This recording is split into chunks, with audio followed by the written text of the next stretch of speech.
All men's miseries derive from not being able to sit in a quiet room alone.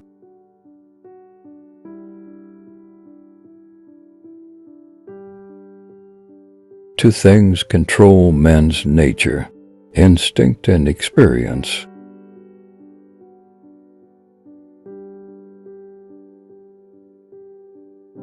Our nature consists in motion.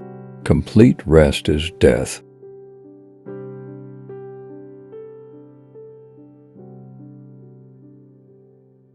Jesus is the God whom we can approach without pride and before whom we can humble ourselves without despair.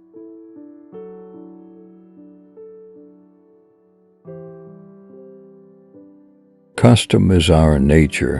What are our natural principles but principles of custom?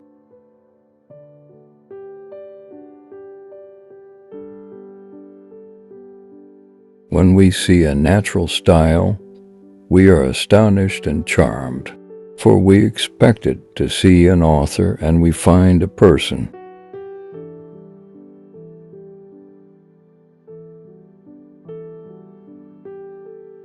Vanity is but the surface.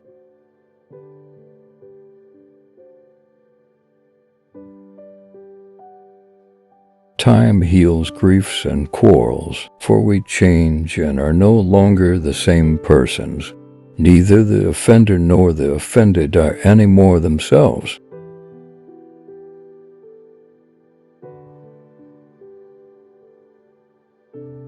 Justice and power must be brought together, so that whatever is just may be powerful, and whatever is powerful may be just.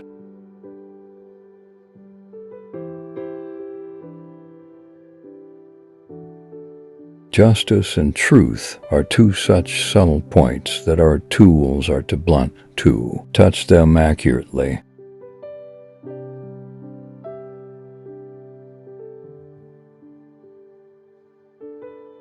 The eternal silence of these infinite spaces frightens me.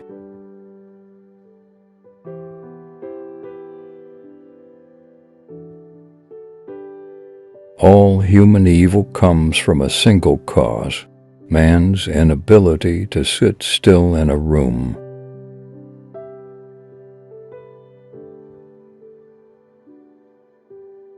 Law without force is impotent.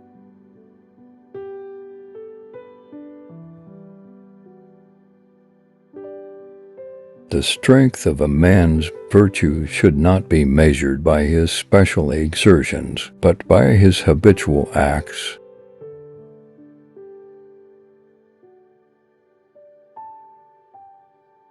All of our reasoning ends in surrender to feeling.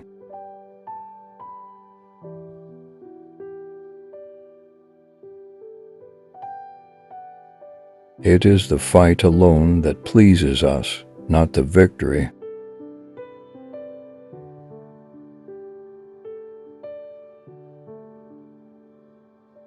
The last act is bloody, however pleasant all the rest of the play is.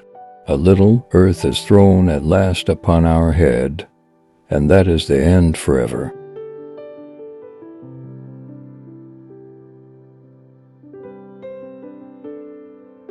We never love a person, but only qualities.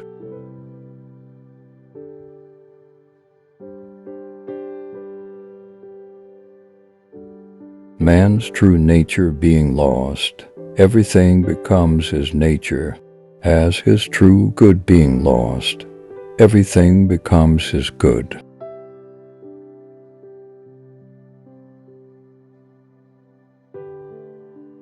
Concupiscence and force are the source of all our actions.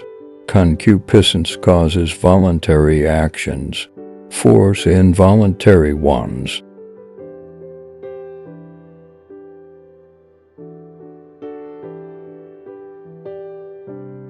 Men blaspheme what they do not know.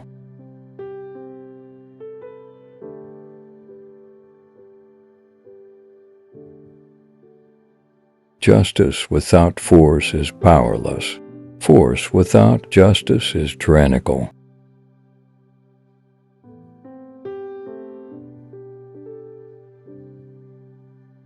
Kind words do not cost much, yet they accomplish much.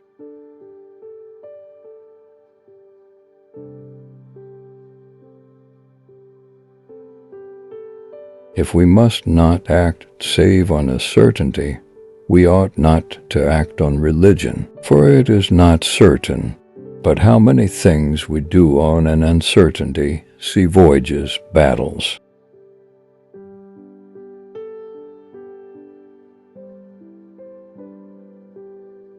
In each action we must look beyond the action at our past, present, and future state, and at others whom it affects, and see the relations of all those things, and then we shall be very cautious.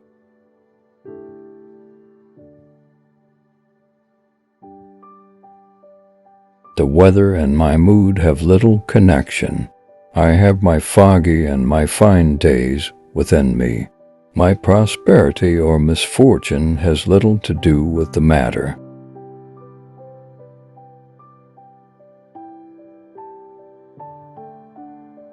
Nothing gives rest but the sincere search for truth.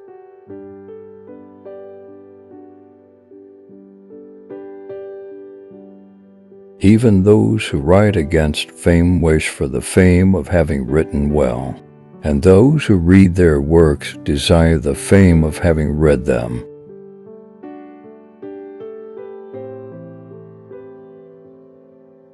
There are some who speak well and write badly, for the place and the audience warm them and draw from their minds more than they think of without that warmth.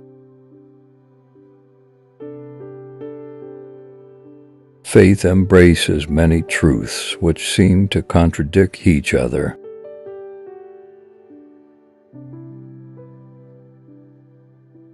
We view things not only from different sides, but with different eyes. We have no wish to find them alike.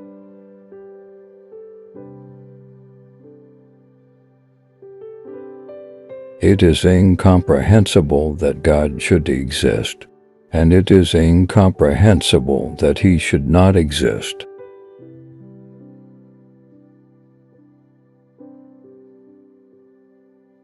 If all men knew what others say of them, there would not be for friends in the world.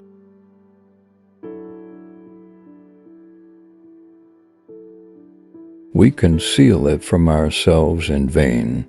We must always love something.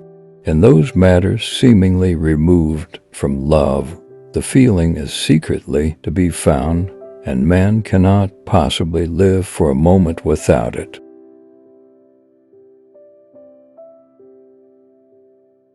The charm of fame is so great that we like every object to which it is attached, even death.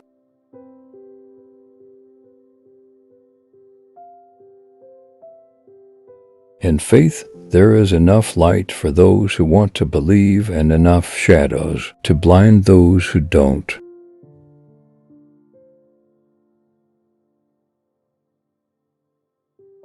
Chance gives rise to thoughts, and chance removes them.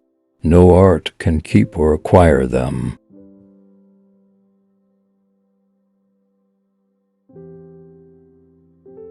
That we must love one God only is a thing so evident that it does not require miracles to prove it.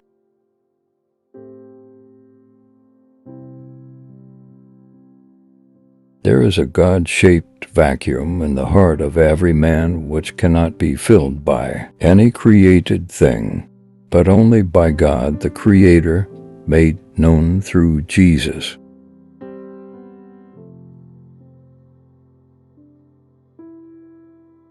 To have no time for philosophy is to be a true philosopher.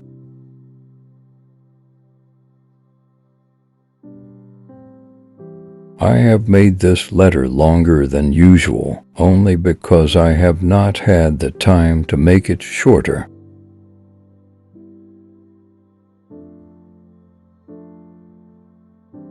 You always admire what you really don't understand.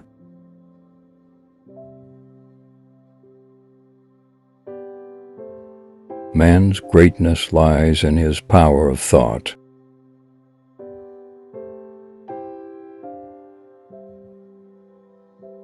Men despise religion.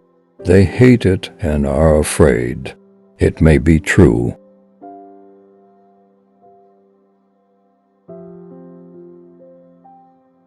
He that takes truth for his guide and duty for his end may safely trust to God's providence to lead him aright.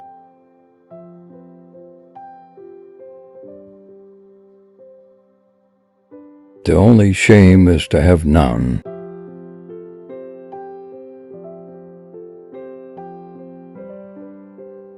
Faith is different from proof. The latter is human, the former is a gift from God.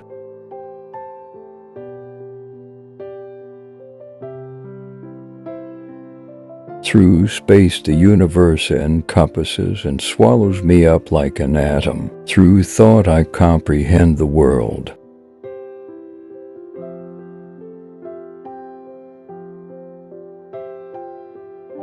Thus so wretched is man that he would weary even without any cause for weariness, and so frivolous is he that, though full of 1,000 reasons for weariness, the least thing, such as playing billiards or hitting a ball, is sufficient enough to amuse him.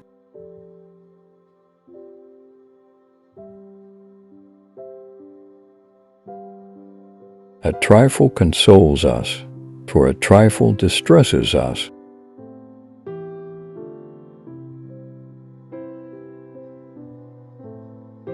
It is good to be tired and wearied by the futile search after the true good, that we may stretch out our arms to the Redeemer.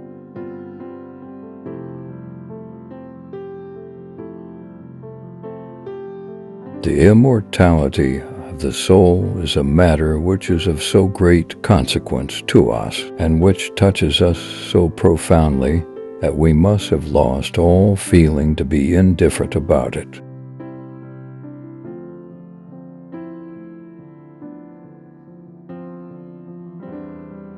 There are only two kinds of men, the righteous who think they are sinners and the sinners who think they are righteous.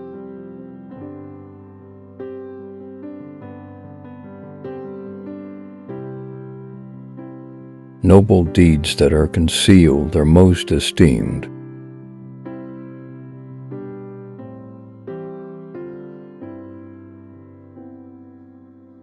Desire and force between them are responsible for all our actions. Desire causes our voluntary acts, force our involuntary.